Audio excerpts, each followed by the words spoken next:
Hi. So basically, there is this NHS trust in London that is so big when it comes to overseas recruitment.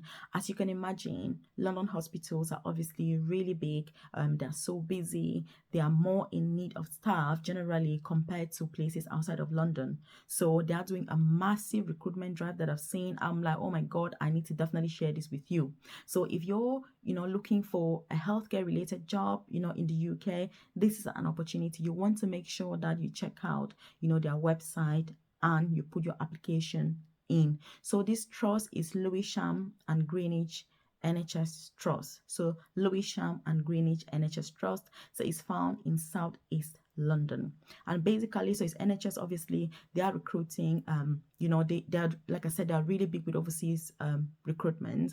And they've specifically said that they are so in need of nurses, especially. They're so short staffed when it comes to nurses, even though they're continuously looking to gain more people, because obviously I know there's this myth that goes around saying that people should stay away from London because London is way too expensive and it's just not worth it and you're gonna be broke and all of this. But look, the truth is that London hospitals come with so many advantages because they have those world-class services. They have that site that just gives you access to the best areas in the UK. You may not appreciate this, but look, once you find yourself here in a dark small village somewhere and you're thinking, oh my God, can I go anywhere on my day off, and you're stuck in your room, you're going to be like, oh, I wish I was in London. I would have had a walk around somewhere now.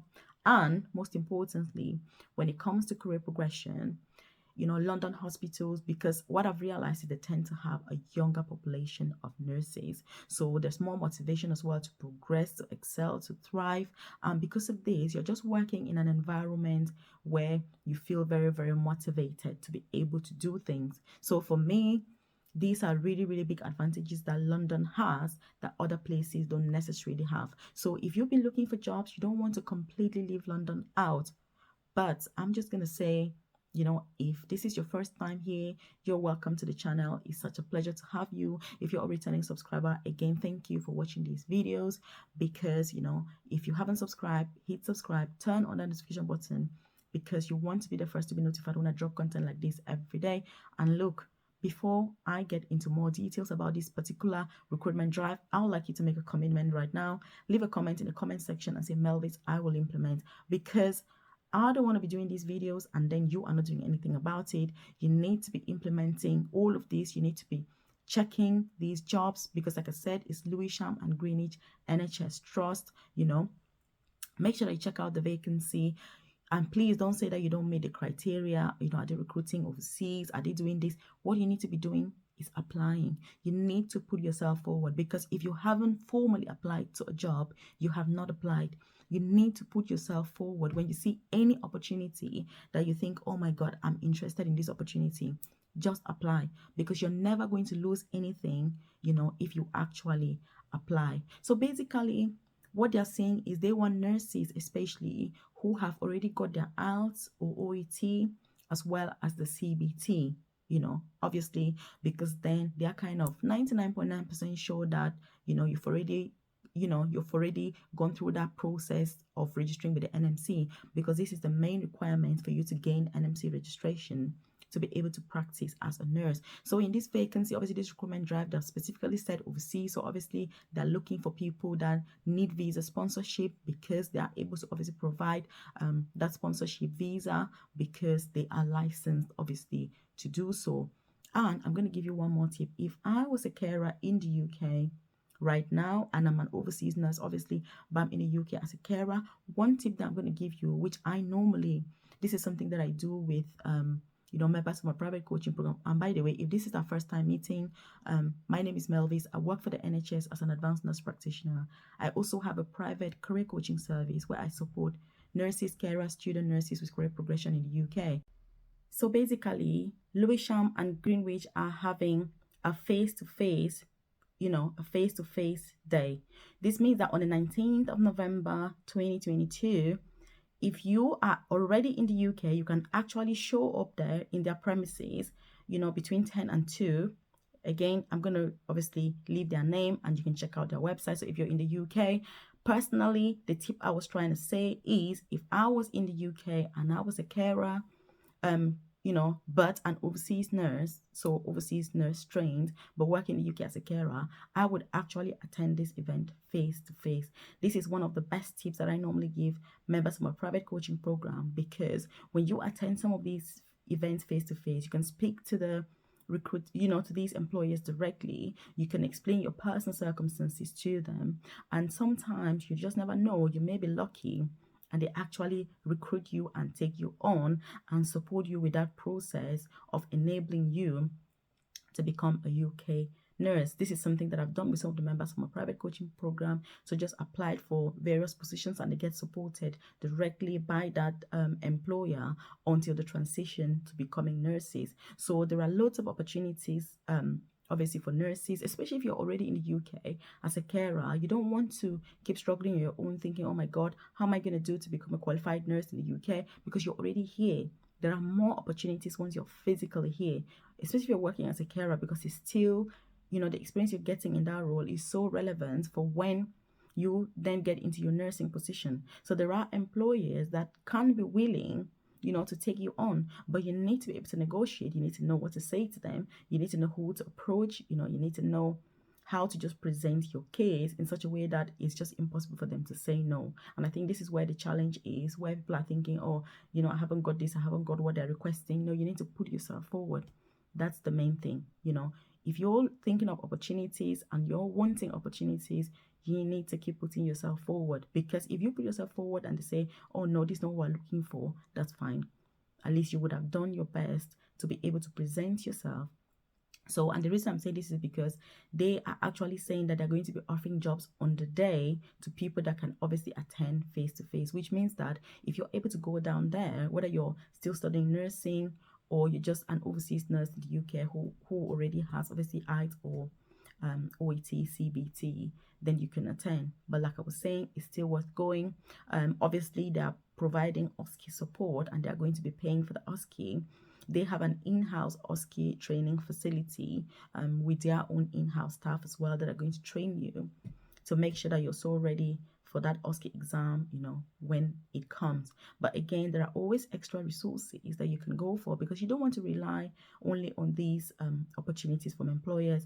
If you're overseas, obviously, please do apply. Don't say that, oh, it's so easy for people in the UK. Is it also overseas people? Just apply for the job, because this is an opportunity for you. You already know that they're willing to offer sponsorship. So if you show that zeal and that willingness and that interest, surely they'll be able to give you the chance. Because don't be surprised that they even do this and maybe they don't really have people turn up, or they don't really have people applying, because that's what tends to happen with these jobs. Sometimes you don't have people applying because there are so many different so many different options that people can sometimes get distracted, and not apply. So you want to make sure you're putting yourself forward, because you don't know where your luck is going to come from. So please, I urge you to apply, but make sure that you check your application very, very well. Make sure that there are no spelling errors. Make sure that your experience is well laid out. You're putting your main skills, and because this is a general recruitment drive so they're not recruiting for a particular position, they're just recruiting like trust-wide, for different positions, different roles, different specialties. So in your application form, I'm going to give you one tip. You want to put your specialty of interest. For example, if you're interested in diabetes, put down there, say, look, my interest is to work in diabetes, because when they look at that, once you're successful, you can then say, look, I had actually said I was interested in diabetes, and you're likely then to be allocated to work on a diabetes ward. That's the advantage when you actually put yourself forward and you actually recommend, what you want, rather than just leave a blank application so that they are going to be guessing, oh, what's your interest? What are you interested in? And again, this is one of the reasons why sometimes people are not able to get jobs, because you're not specifying, if you're applying for a trust-wide vacancy like this one, so they're not applying for, they're not recruiting for a particular position, say respiratory or A&E, you need to be able to put in your personal statement, which role you're interested in, what's your interest, and why are you interested in that particular role? Why do you want to work in that particular specialty? And why have you chosen this particular hospital? You want to make that really clear, because it's going to make the decision to recruit you a lot easier. So even if you're overseas, please, you need to take these tips, implement them, and your personal statement ideally should be about 1,500 words.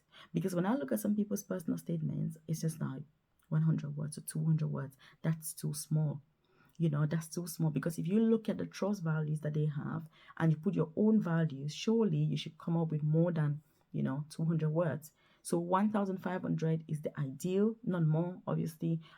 Between 1,000 to 1,500, that's the ideal length, that you want for your personal statement. And the word count just guides you, so that when you're using, obviously, a Word document, you can see how many words it is, and that should help you to be able to know whether you're on track or not. Just use that as as an acceptable average, because when you write 1,000 words to 1,500 words, that's really enough time for you to give a good impression about yourself. That's enough time to tell the recruiter exactly why you're the best candidate for this job. That's enough time for you to talk about your skills as well, your experience, your limitations, and always put the fact that you're willing to learn.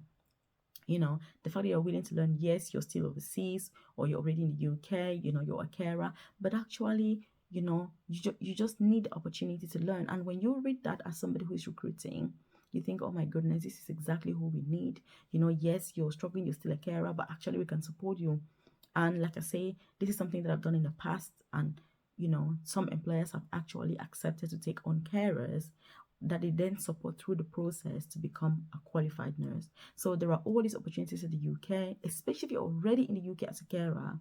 You don't want to be missing these opportunities. You don't want to be counting yourself out of good opportunities. You want to put yourself out there as much as possible, and make sure that you're going for the best opportunities that are out in the land, because the UK is full of opportunities. And that is why, we are all here. That's why we're all interested in coming to this country. So what's the point, therefore, to be here and you're not making use of these opportunities? So Lewisham and Greenwich, obviously it's in the southeast of London. London is expensive, but look, you're going to get really good experience.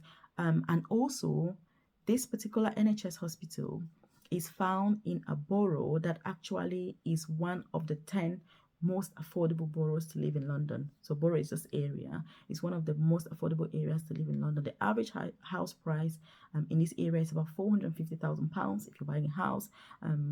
But if you move to London, for the sake of the job, you don't necessarily need to buy a house in London. You can always move out to buy a house if you're keen.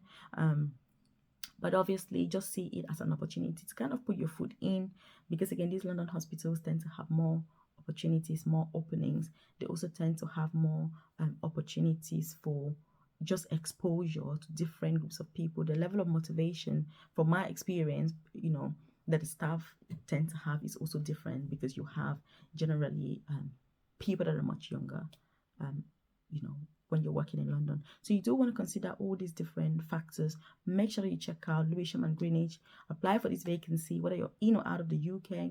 As long as you need sponsorship, do make sure that you apply, because again, don't put yourself out from opportunities, because you just never know where your success is going to come from.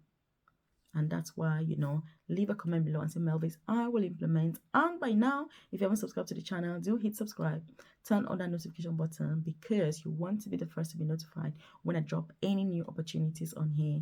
I'm going to be keeping an eye for what's going on, and just bringing you all those latest updates, so that you can excel, you can thrive, you can achieve your dreams very quickly. But if you need support from me, consider checking out my private coaching program, because that's where I'm able to offer support on a personal basis. There are many nurses and carers, midwives, student nurses in that program, who are at different stages, obviously, of their nursing and midwifery careers. So you're going to also have access to, have the ability to interact with all these different people.